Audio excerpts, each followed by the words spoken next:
Hi guys, welcome back to another video. So in this video I'm going to be talking about leverage, how it works, and why a lot of new beginners who are new to the markets will lose a lot of money when they don't understand what leverage actually is.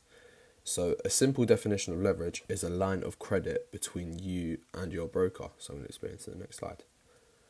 So the different types of leverage and how it works. So if you had a one-to-one leverage, for every pound or dollar which you have, you will only be able to use the amount of pounds or dollars which you had. So if you had £100 in, you would only be trading with £100.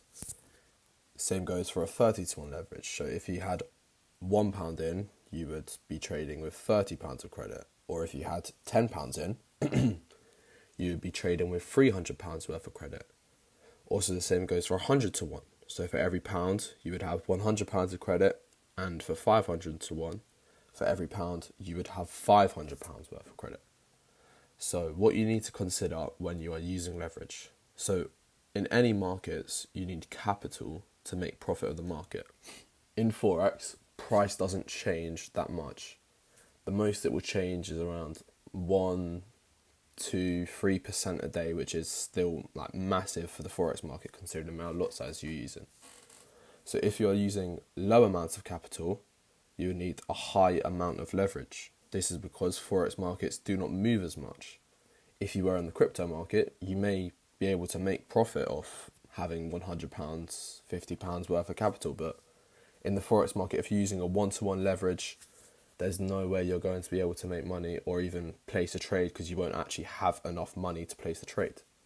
But if you had high amounts of capital, you would use low amounts of leverage as you already have this capital, so it reduces your risk. So here I'm going to give you a live example of how leverage works.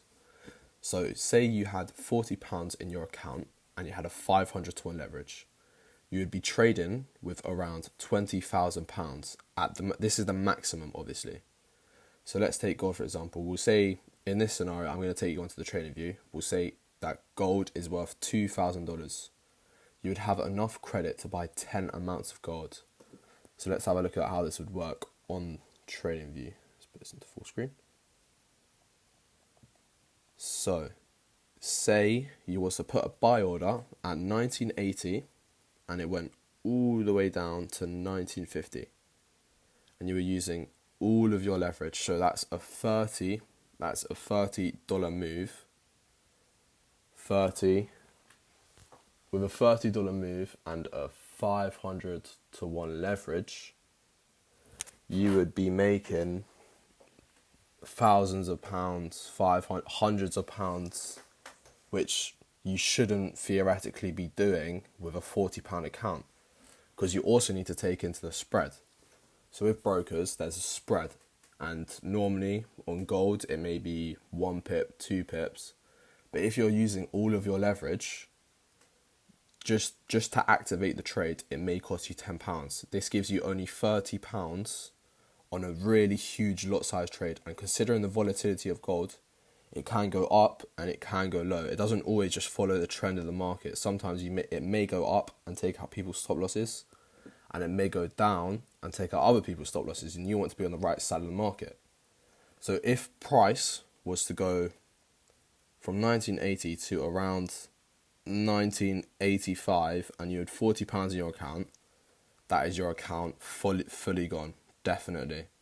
But if it was to go down to 1948 like it did yesterday or on Friday, then you would be up almost triple, quadruple your account in one trade. But you shouldn't be taking these trades because Forex is just all about compounding. You don't want to be making triple your account in one trade. Even though it would feel nice doing that, it's not reasonable. It doesn't happen often in the Forex market, so you shouldn't be doing it.